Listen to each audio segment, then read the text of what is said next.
Half-Life. The very first game made by Valve in 1998. You play as Gordon Freeman, a scientist who needs to escape the Black Mesa research facility after it is overrun by aliens from a chaotic science experiment. This game ended up being a revolutionary first shooter.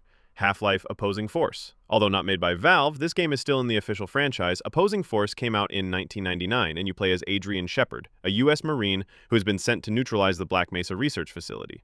Half-Life Blue Shift. Blue Shift came out in 2001, where you play as Barney Calhoun, a security guard employed by Black Mesa Research Facility who must fight to save his life from the alien invasion. HalfLife Decay.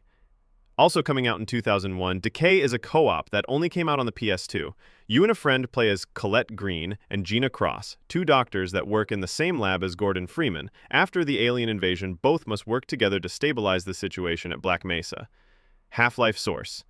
HalfLife Source is just a Half-Life with Valve's new game engine, Source, that came out in 2004.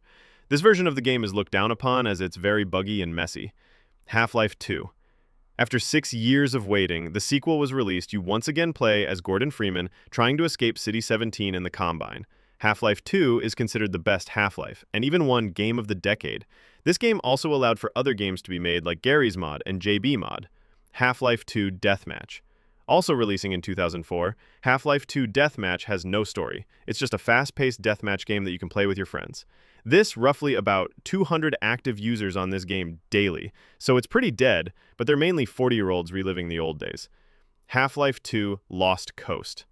Lost Coast, released in 2005, isn't really a game itself, more like a testing level. All you need to do is travel up a cliff to destroy a Combine weapon in a monastery. HalfLife Deathmatch Source. Released in 2006, this is just the first game's deathmatch mode, but coded in the Source engine and sold as a standalone game. This deathmatch isn't as good as HalfLife II Deathmatch, though. Most people avoid this one. HalfLife II Episode 1.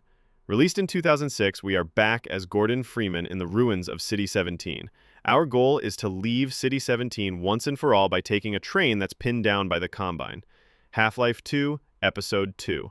Released 1 year later in 2007, we are back from where we left off as Gordon Freeman. After escaping City 17, we arrive at White Forest Rocket Facility and have to deal with Combine Hunters and Striders. The game does leave us at a cliffhanger, which is never talked about until 13 years later. HalfLife Alex. The 2020 VR game. You play as Alex Vance, Gordon's sidekick from the second game and their episodes. This takes place before the events of HalfLife 2, though. Alex is trying to save her dad from being taken by the Combine.